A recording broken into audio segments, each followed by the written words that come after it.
Happy birthday to. গতকাল আমার birthday গেছে, রাত 12টার সময় হঠাৎ দেখি লাইট ফাইট জ্বালিয়ে দাদা মা মিলে কেক নিয়ে চলে এসেছে। কেক আনা হয়েছে সেটা আমি জানতাম, হঠাৎ করে রাত 12টার সময় কাটা হয়েছে সেটা আমি শক হয়ে গেছি। বাবাকেও মাঝ রাত্রেবেলা জাগিয়ে তুলেছে, সাথে আমি তো অবাক হয়েছি, রকিও অবাক হয়েছে। এই রাত্রেবেলায় মাঝরাতে এরা সবাই মিলে উঠে কি করছে? আমি তো বেশ বিন্দাসে ঘুমাচ্ছিলাম, হয়তো এটাই ভাবছি। পরের দিন সকালবেলা আমি ঘুম থেকে উঠতেই দেখি বাবা বাজার থেকে হাজার রকম বাজার মাছ সবকিছু নিয়ে এসে হাজির।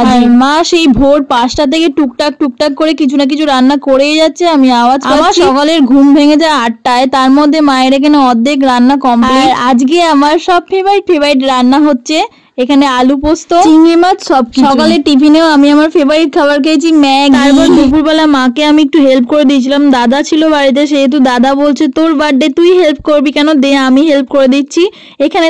আমি দাঁড়িয়ে দাঁড়িয়ে দেখছিলাম, অবাক করা কাণ্ড দেখছি। আমার ভাতের থালা দাদা নিয়ে দিচ্ছে। সত্যি কথা, দাদা মাকে অনেকটাই হেল্প করেছে, আমি দাঁড়িয়েই ছিলাম, পুরো হেল্পই দাদা মাকে করেছে, গুছিয়ে দেওয়া থেকে সবকিছু। আর দেখো রান্না, দেখো শুধু এত কিছু খাবার আমি খেয়েছি না, একদমই না, এত খাবার আমি শেষ করতে পারিনি, সবই খেয়েছি একটু একটু। আজকের দিনটা আমার কাছে যতটা না স্পেশাল, সব থেকে স্পেশাল হচ্ছে আমার মায়ের কাছে, বাবার কাছে, দাদার কাছে। আর খেতে খেতে তো আমি হাঁপিয়ে গেছি। আর আমি কি কি গিফট পেয়েছি সবার কাছ থেকে সেটা আমি নেক্সট ভিডিওতে তোমার সাথে শেয়ার করব।